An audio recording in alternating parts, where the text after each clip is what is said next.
পাওনা।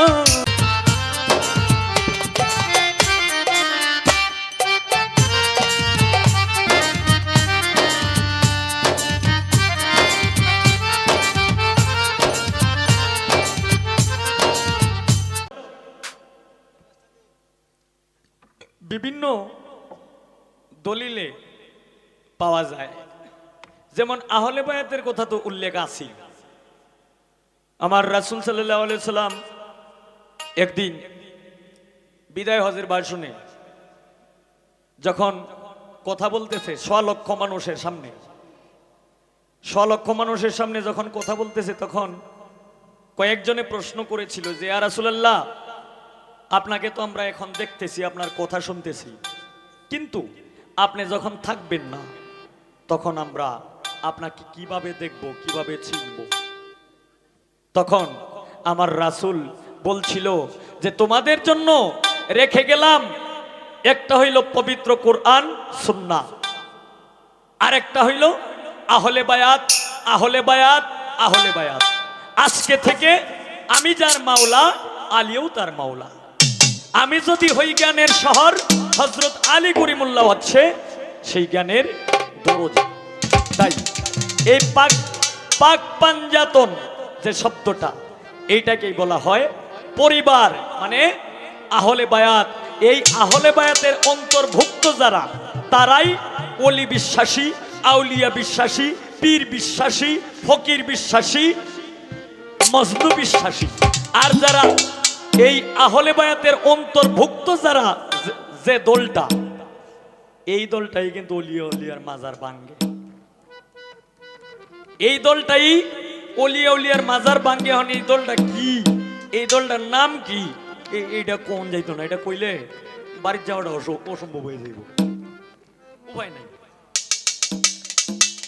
কারণ দেখেন, এই রাসূল সাল্লাল্লাহু আলাইহি সাল্লাম একদিন হারিয়ে গেলেন। হারিয়ে যাওয়ার সঙ্গে সঙ্গে হযরত আলী করিমুল্লাহ ওয়াজহ ওনাকে খুঁজে খুঁজে খুঁজে খুঁজে পাইছে একটা জায়গায়। কিন্তু একটা জায়গায় যে অবস্থায় পাইছে, মানে ওনার যে রূপ চেহারা যেটা ছিল, এটা পাল্টে গেছে। তখন হযরত আলীকে দেখার সঙ্গে সঙ্গেই তার এই যে আগের যে রূপটা আছে, এই রূপটা আবার আইসা পড়ছে।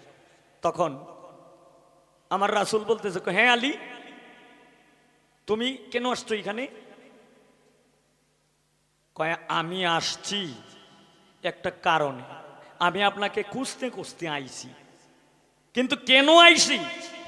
আইসা আপনাকে যে অবস্থায় আমি দেখলাম, আমার প্রশ্ন, আপনি কে? হ্যাঁ আলী, তুমি আমাকে চিনো না? আমি আব্দুল্লাহর ছেলে। এইটাও আমি জানি, কিন্তু আপনি কে? হ্যাঁ আলী, তুমি আমাকে চিনো না? আমি আমেনার ছেলে। এইটাও আমি জানি, কিন্তু আপনি কে? তুমি আমাকে চিনো না? আমি তোমার শ্বশুর।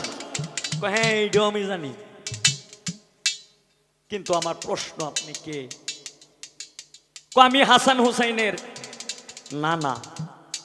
হ্যাঁ, এইটাও আমি জানি, কিন্তু আপনি কে? আলী, তুমি যখন এতটাই যেহেতু জানতে চেয়েছো, আমি তোমাকে বলবো, মান রায়ানি ফাকাতরাল হক, আমাকে দেখলে আল্লাহ দেখার আর বাকি থাকে না। তাই এখন রাসূল যদি এই কথা কয়ে থাকে, তাহলে রাসূল রে চিনল লাগতো না? কিন্তু আগেই কিন্তু রাসূলকে চিনতে পারবেন না। আগে চিনতে হবে মুর্শিদকে। জানিয়া শুনিয়া একজন মুর্শিদের হাতে হাত ধরতে হবে। আবার মুর্শিদে কিন্তু বেশ কম আছে। কিছু কিছু মুর্শিদ, কিছু কিছু পীরেরা কিন্তু ব্যবসাও করে।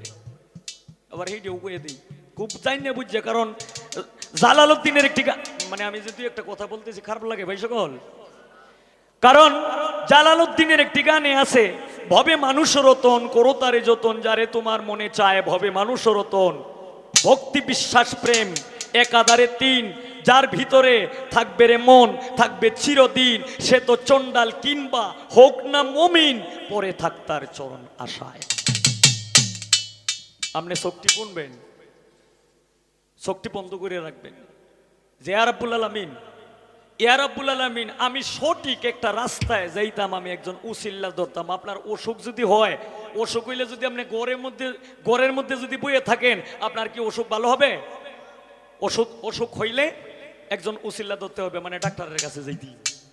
তখন ডাক্তারে আপনাকে পরীক্ষা নিরীক্ষা করবো, তখন একটা প্রেসক্রিপশন লিখে দিব যে আপনার এই সমস্যা, আপনার এই সমস্যা, এই সমস্যা, ওষুধ লিখে দিব, এই ওষুধটি আপনি খাইবেন নিয়মিতভাবে, তখনই আপনি বালা। আর যদি ডাক্তারের কাছে না যায়া যদি বলেন যে আমার অসুখ হয়েছে, আমার আল্লাহ বালা করবো, আল্লাহ কি গরুয়া বালা হয়ে যেতে যাইব? আল্লাহ নিজে কইছে যে আমাকে পাইতে গেলে একজন ওসিল্লা ধরতে হবে। তাই একজন মুর্শিদ হইল ওসিল্লা, একজন মুর্শিদ হইল পথ প্রদর্শক, একজন মুর্শিদ হইল আত্মার একজন গুরু। তাই ভুলেও এই যে ভুল ধারণাটা, এটা কেউ নেবেন না। আর আমি আশা করি এখানে ভুল ধারণা নেওয়ার মতো এরকম কোনো মানুষ নাই। তাই আমার কথা এই পর্যন্তই আমি শেষ করলাম। এই সম্বন্ধে কথা কইলেও সারা রাত্র কথা কইলেও শেষ হবে না।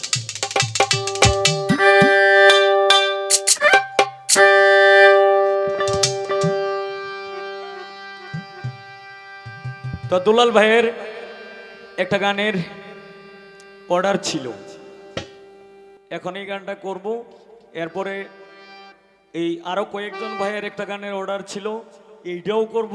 জামাল ফকির সাহেব ওনার একটি গানের অর্ডার, উকিল মুন্সি সাহেবের, এইটাও করবো ইনশাআল্লাহ।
চইলা গেলি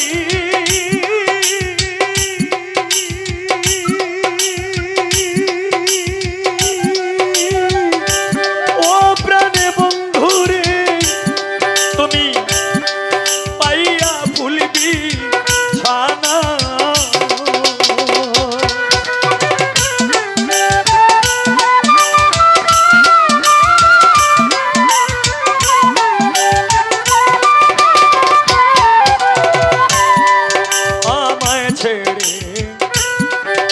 চইলা গেলি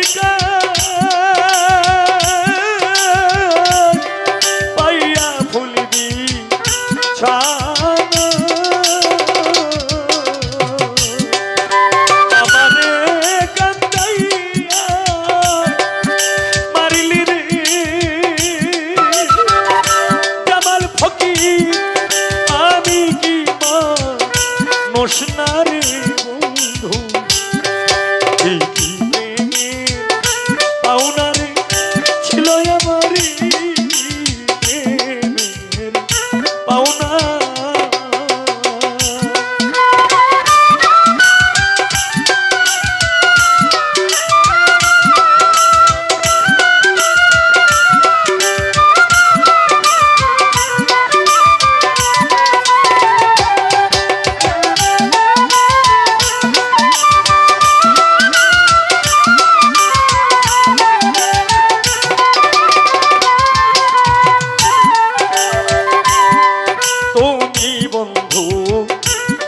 করে সুখে আমি তো সুখ চাই না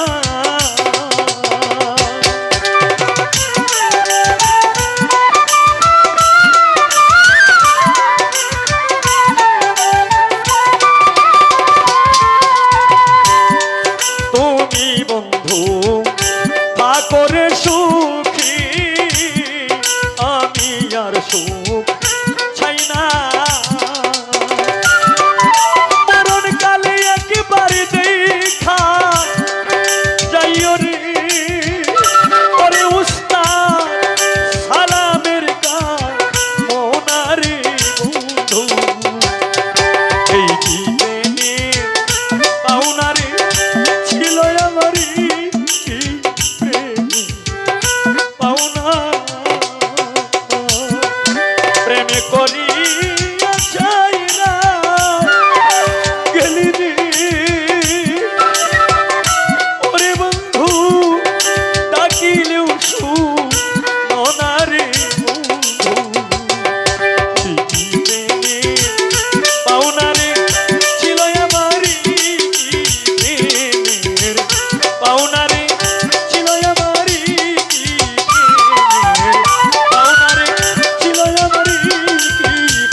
আমার